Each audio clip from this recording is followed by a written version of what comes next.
Mga kapatid, sa Pilipinas, hindi mo kailangang gumawa ng krimen para matawag na kalaban. Minsan sapat na ang magtanong, kumilos o tumulong sa komunidad. Sa bawat red tagging, may pamilyang nababalisa, may batang lumalaking takot, at may aktivistang hindi na nakakauwi.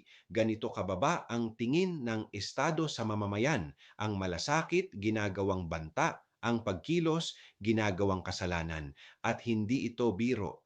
Dahil ang red tagging ay madalas na nauuwi sa pag-aresto, pagdukot o pagkamatay. Kapag tinuruan ng lipunan na katakutan ang sarili niyang kababayan, unti-unting pinapatay ang diwa ng demokrasya.